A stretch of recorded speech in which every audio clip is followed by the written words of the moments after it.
भाइयों, मैं संदीप कुमार आपको एक सच्चाई से अवगत कराना चाहता हूं। और सच्चाई की कीमत बहुत बड़ी होती है। उसके लिए आहुति मैं पहले ही अपनी डाल रहा हूं।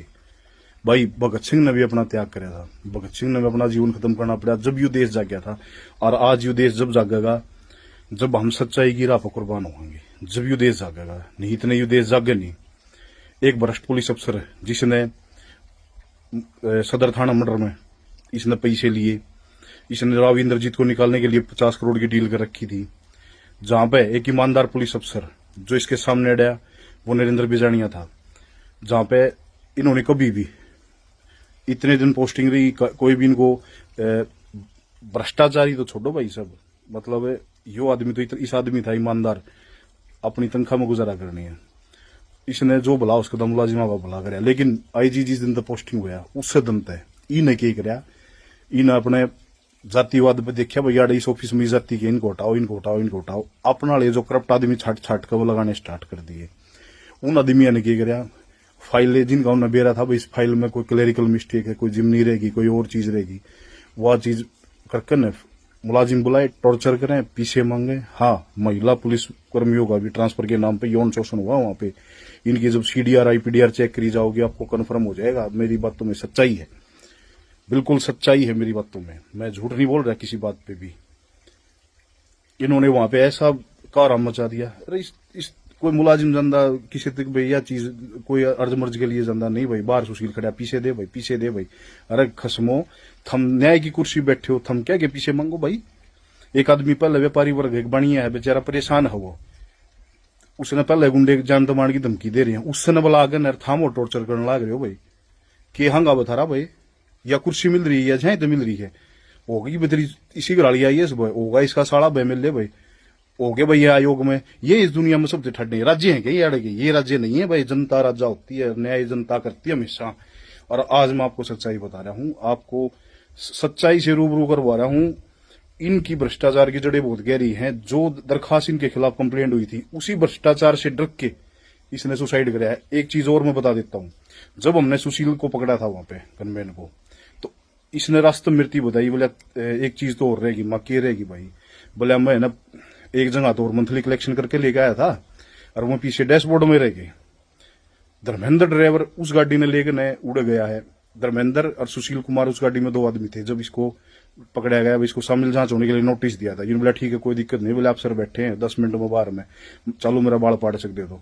भाई हमने क्या ना बाल पाड़ना, तेरे खिलाफ पब्लिक आदमी कंप्लेंट कर रहे हैं, हमारा पुलिस की ड्यूटी है, हम पकड़ांगे भाई, आगे अफसरादी सुपुर्द करांगे भाई, आगे तेरे खिलाफ न्यायिक जांच होगी, सच्चाई जो होगी वो आगे शमी आओगी।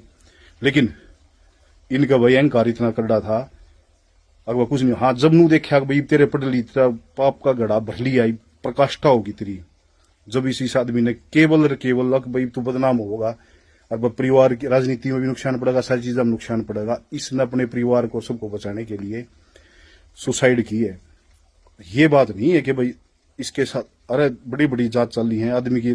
लुगाई भी जेड़ा मुगी तो लुगाई तो ही बुरा था भाई है। इसकी घरवाली को भी डर है कहीं इसकी भी भ्रष्टाचार का भंडा ना फूट जाए। आयोग में बैठ कर ने इनके घरवाले ने, इसके फादर ने, सब ने भ्रष्टाचार किया। इनकी भी जांच होनी चाहिए संपत्ति की भाई। इनको लाइसेंस नहीं मिल रहा, ये भ्रष्टाचार करेंगे। और एक जाति के नाम पर नहीं, सच्चाई सामने आनी चाहिए। इसने भ्रष्टाचार कराया था, परेशान कराया है सबको, इसने रिश्वत ली है, भ्रष्टाचारी आदमी था यो। और मैं कति सच्चाई कह रहा हूं, जो पैसे टीएचसी वहां से सोनारिया टीएचसी ने इसको ले आके दिए हैं सुशील को, वो पैसे इसके पास पहुंचे हैं। इसका डैशबोर्ड गाड़ी के डैशबोर्ड में पैसे थे, वो पैसे इसकी लड़की ने लिए हैं। यू पैसे तो नूट गया, कहते पीछे बिरा लग गया जब इसने सुसाइड करी है। मेरी बात सच्चाई है। और भाई मैं अपनी आहुति दे रहा हूं इस चीज पे, क्योंकि मन बेरा पट गया कौम में। और भाई हमारी देश की जनता आहुति पे जागे भाई, कोई बात ना भाई। मेरे तो दादर भी देश खातर लड़े हैं भाई, छोट पोता भी लड़ पड़ा कि मैं बात कौन है। हाँ, परिवार के लिए फकर, मैं अपने को फकर महसूस करता हूं कि मैं ईमानदारी के साथ खड़ा रहा हूं। मैं ईमानदार आदमी था, ठीक है। अगर मैं ईमानदार नहीं होता तो मेरा बैंक के वो करवा के देख लो मेरे सिर पर कर्जा से, ठीक है। इसी कोई बात को ना, लेकिन हिम्मत है, वो अपने बच्चे ने पढ़ाने लग रहा हूँ, सारी चीज करने लग रहा हूँ, मैं सक्षम हूँ, एक जमींदार का बेटा हूँ। लेकिन मैं यूं नहीं भ्रष्टाचारी हूँ। मैं भाई मैं भगत सिंह का फैन हूँ और भगत सिंह पर गाइस हूँ। मैं डरूंगा ना किसी बात से, मैं मेरे हर एक चीज सामना करूंगा। लेकिन आज पब्लिक को जगाने के लिए, देश को जगाने के लिए ये जरूरी हो गया है।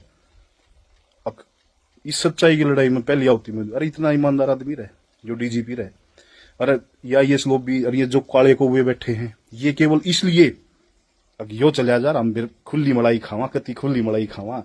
अरे क्यों देश की बहन को डर लाग रहे हो है? यो देश वो भगत सिंह वर्गे कुर्बान होकर चले गए नू, इस बात खातर के हम याडा नू करियो, जाति का जहर घोड़ियो।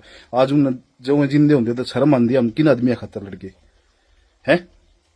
किन आदमी खातर लड़ गए? पूर्ण कुमार वर्गे आदमी खातर, इसी घराड़ी खातर, जो भ्रष्टाचारी हैं, जो आयोग में बैठे हैं, इसके रिश्तेदार, वो सारे केवल इसी चीज का प्रेशर और जातिगत रंग देने की कोशिश लिए कर रहे हैं। क्योंकि ये भ्रष्टाचार की जो, देखो उस परिवार को, एक व्यापारी आदमी है, जुर्म के खिलाफ उन्हें लड़ने की साहस करे है, उसको दबाया जा रहा है, उसको दबाया जा रहा है। उसकी सच्चाई को कोई नहीं सामने लाना चाह रहा। ये इसको दाह संस्कार नहीं करना होगा, ना पॉलिटिक्स में बनाकर ना बहुत बड़ी सच्चाई सामने आने से रोकी जा रही है। लेकिन मैं ऐसा नहीं होने दूंगा भाई, बिल्कुल सच्चाई सामने आनी चाहिए। इन्हें गलत कर रखा है, गलत का फल इनको मिलेगा भाई। इसी बात के साथ अलविदा है दोस्तों, अगला जन्म भी आऊंगे जब भी लड़ाई लड़ाएंगे भाई।